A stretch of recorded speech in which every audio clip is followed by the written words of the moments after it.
Hello everyone, welcome back to the channel. I'm back here at Hyundai of Trenton to take a look at a 2023 Hyundai Santa Fe.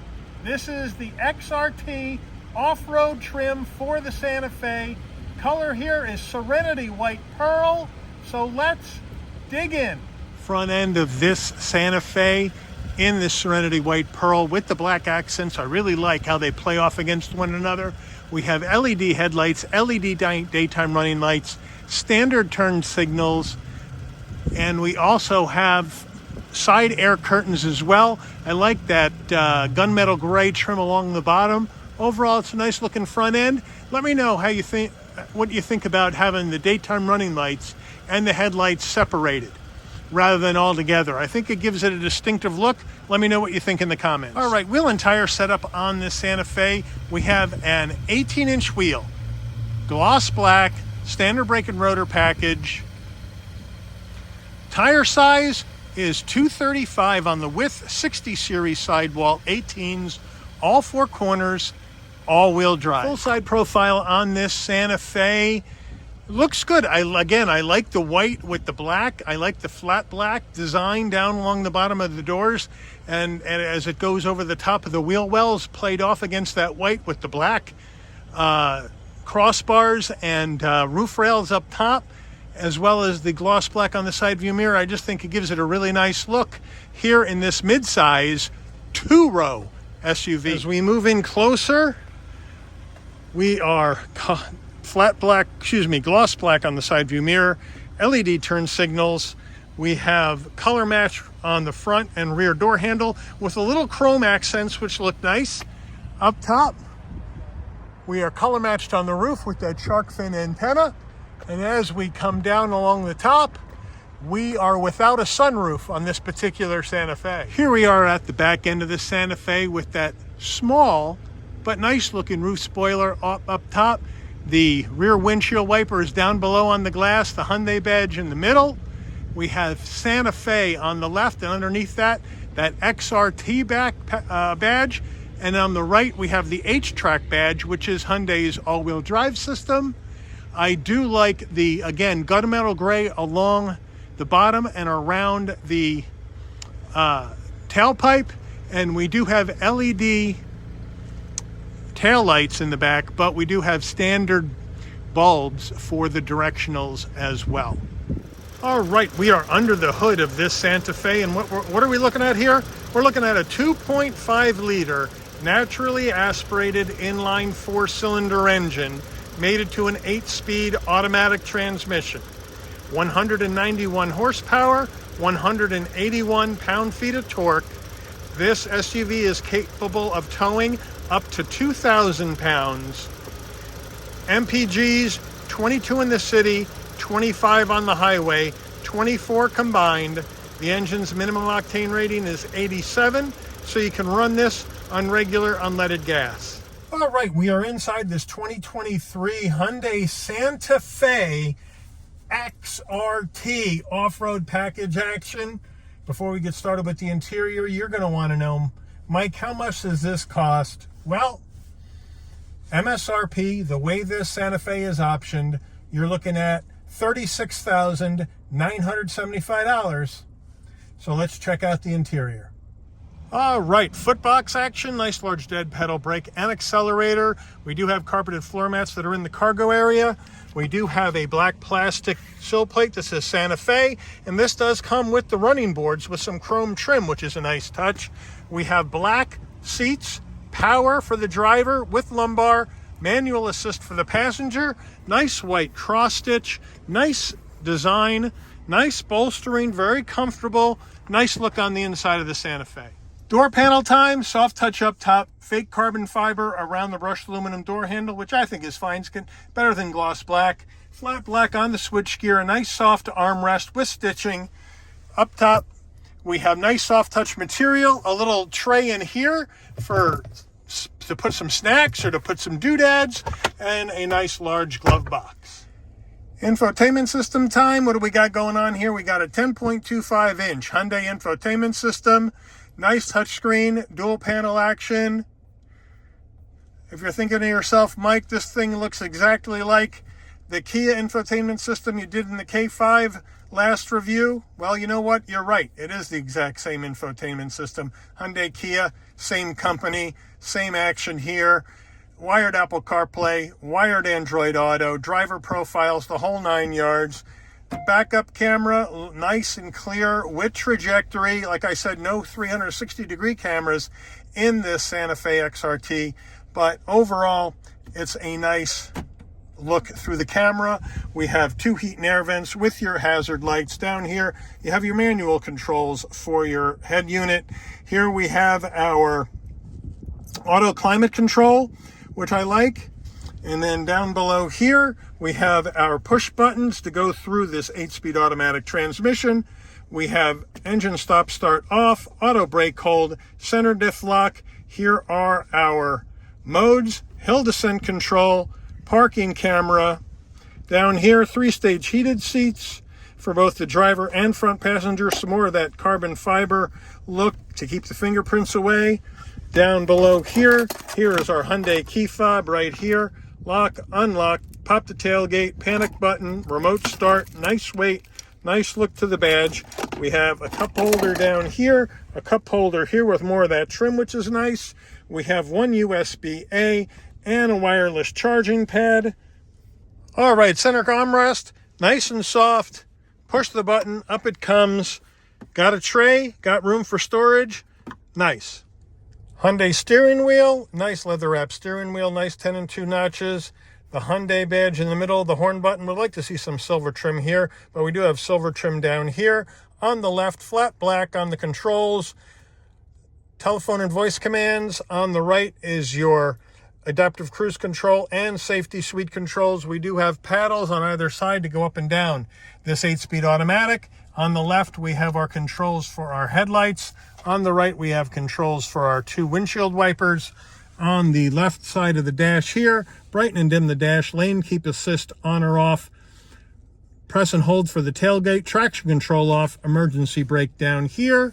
And then as we move into the dash, we have that combo digital we have the analog combo digital dashboard, analog gauges for your speedometer and tachometer, fuel level and coolant temperature, and then you have that small 4-inch display in the middle that's going to give you other information as you can scroll through it, which is a nice touch. So we're going to leave it on our gas mileage because we're going to see if we can get some mileage action going. As far as the modes go, you have your comfort mode right there. You have sport, you have snow, and then you have smart, which is a combination of comfort and sport depending on how you're driving. We're going to leave it in comfort for this drive because we don't have an eco mode, so we can see what kind of mileage we're going to get in this Santa Fe. Overhead console time, non-LED lighting in the interior of the Santa Fe XRT. We have the, when you want the lights to come on and off when you open and close the door, this button has to be pushed in with the orange light on. So when you open the door, the lights will come on, and when you close the door, the lights will go off. Have our SOS button down there as well. Now we have our vanity mirror right there. Sun visor comes out. Does it slide back? Yes, it does, to cover up the side. Very, very nice. All right, we are in the back of this Santa Fe XRT. Plenty of room in the back, plenty of headroom at 5'11", plenty of knee space with the seat set for my driving position, plenty of shoulder width room, nice consistency of design front to back, except we have hard plastic up top, brushed aluminum door handle, and then we have a hard plastic armrest back here. So it's really not as nice as the front door panel as far as materials, even though the design looks similar. All right, center console for rear seat passengers. 2 heat and air vents, 2 USB-As. So they got you covered for connectivity. But again, I'm going to make this point again. This is a 2023 vehicle. Hyundai needs to go USB-C rather than all these USB-As, because your modern new phones, they all are on USB-C connections. We don't have a seat pocket behind the driver, but we do have one behind the front passenger. We have an American flag down there on the floorboards. That was stuck on the window when I was doing this review. And that reminds me, if having a vehicle built in the United States is important to you, this Santa Fe was built in Montgomery, Alabama by American workers, so that's a nice plus. And then as we come to the back armrest here, nice and soft, 2 cup holders, they got you covered. But overall, it's very comfortable here in the back of this 2-row Santa Fe. All right, we are at the back of this Santa Fe, and we're gonna pop the tailgate. You can do that again from the key fob or from the dashboard. But if you forget, you can come to the back. Right underneath this Hyundai badge, there is a button. You pop it. Nice electric assist on the way up. We have electric assist on the way down with this button right here, and a nice large area for bags, cargo, whatever you need. Here's some of the extras that come with the car. I'll move those out of the way. We have the carpeted cargo cover with the embroidery of Santa Fe on it. You open this up, you have your jack as well, and some extra cargo space in the back. So that's a nice touch. We do have a 12 volt in the back here for power, so that's a nice touch. However, if you want to move those seats down, there aren't any, as you can tell, there aren't any levers or anything to actually move them down from the tailgate area. It is empty. My guess is maybe on a higher trim level, they would go here and over here. Hard to say. But in order to get them down now, we got to go to either side of the car.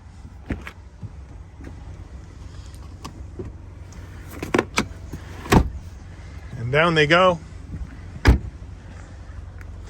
We got a 60-40 split, 60 on the left, 40 on the right. You just pull this up and push them down. And now we have them down. And now we have a lot more space here in the back of the Santa Fe. So again, a really nice use of space by Hyundai in this particular car.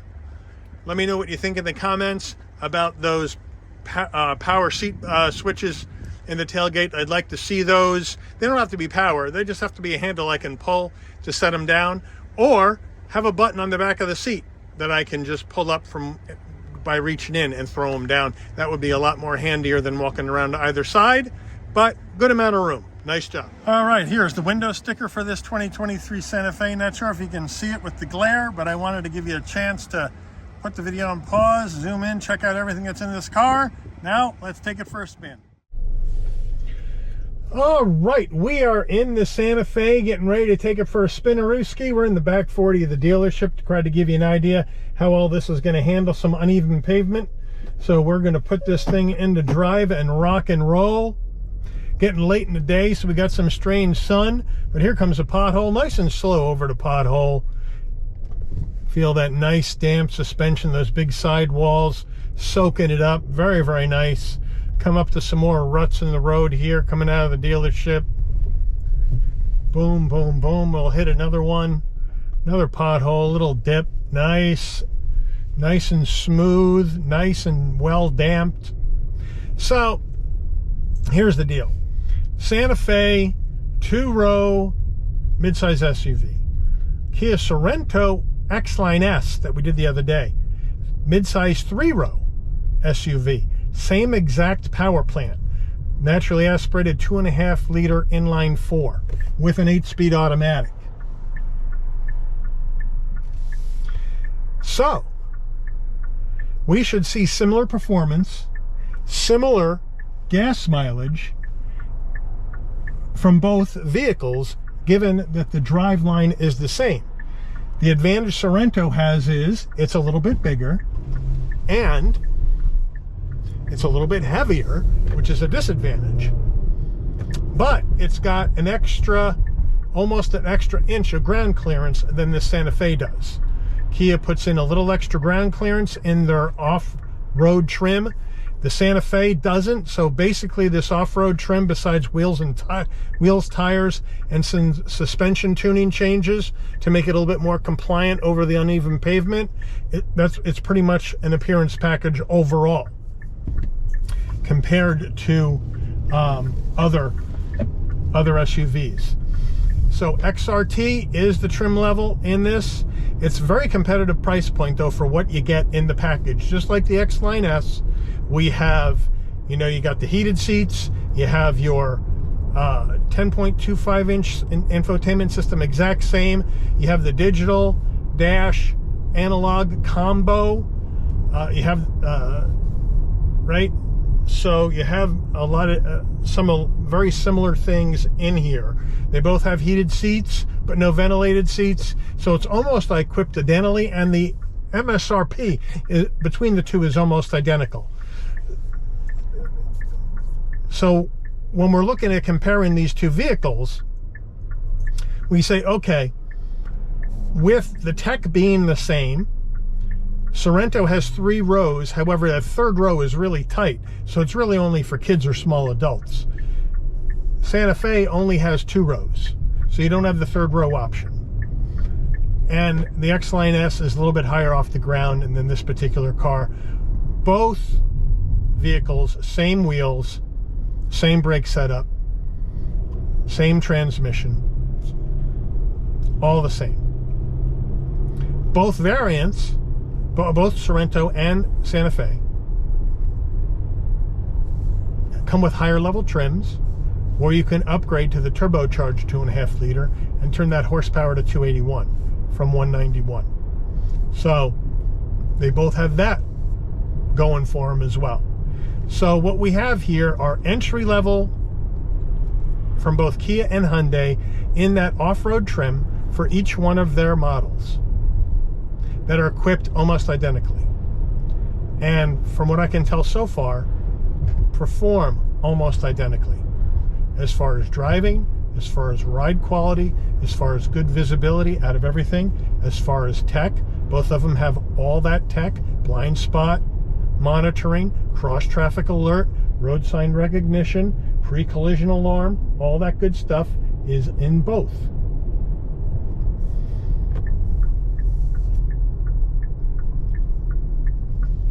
So what I want to find out with this drive is, are we going to get the kind of mileage out of this Santa Fe that we did out of the Sorento? That will be the key. And like I did with the Sorento review, I will put a screenshot of the dash after we get back from the drive back to the dealership, so you can see exactly the amount of miles per gallon we got in combined driving on this trip. So that's the plan of action and what I want to try to figure out, because otherwise, besides a little bit of ride height and an extra seat, both of them are almost exactly the same. And then it becomes, do you want the 2-row Santa Fe or the 3-row Sorento? Another thing with Santa Fe that I left out, Sorento is a little narrower, right, from one side of the car to the other, where Santa Fe is a little wider. So you feel like you have more interior space within the Santa Fe's cabin than you do with Sorento. So that is something to consider as well when you're comparing these two vehicles. But I'm really liking the ride in this one. Steering's numb, but it's numb in Sorento as well. And frankly, this is a people hauler. Folks are going to be using this to commute, to run errands, to take the kids to and from school, whatever else they may need to do. So this is not a sports car, sports SUV at all. Is it a trail runner as far as your off-road trim? Yeah, I would take it on a trail. So if you're going camping and you got to go on some park trails to get to the campsite, I think in either one of these you're going to be fine. Is it for big time off-roading where you have a lot of elevation changes and rocks to go over? Absolutely not. That's not going to be what this particular vehicle is going to be good at all. And you'll probably wind up having a problem because there aren't any skid plates underneath on either car. So that's kind of where we are on this particular vehicle. So what I'm going to do now is I'm going to complete the drive that I want to take. There's no point in filming the whole thing. I'm going to complete the drive, get back to the dealership. Then I'll be back with you after I sign off from the drive here. I'll be back with you once I'm back to the dealership to show you what kind of gas mileage this Santa Fe got on this trip. And let's compare it to what we saw in Sorrento. And we'll see how close it is. I'll be curious to see. But I want to thank Hyundai of Trenton for allowing the channel access to this Hyundai Santa Fe XRT this afternoon for review. I want to thank all of you for watching. If you enjoyed this video, please consider giving it a like. Please also consider subscribing and turning on that notification bell so you'll never miss another Shabby's Rides video. And I'll see all of you on the rebound. Take care, everyone. Okay, we are back at the dealership. Our trip was 10 miles, average miles per gallon, 28.2 in comfort mode. Now, if you remember, Sorrento was 30.7 in eco mode. This Santa Fe doesn't have eco mode. So 28.2 in comfort. And remember, this engine federal rating for combined driving is 24. And we did combined driving in this trip, and we got 28.2. So this engine, even in the Santa Fe as well as Sorrento, is outpacing its federal rating estimate by a wide margin, which is a good thing to help stretch that dollar. Let me know what you think in the comments. Take care. Have a good one, everyone.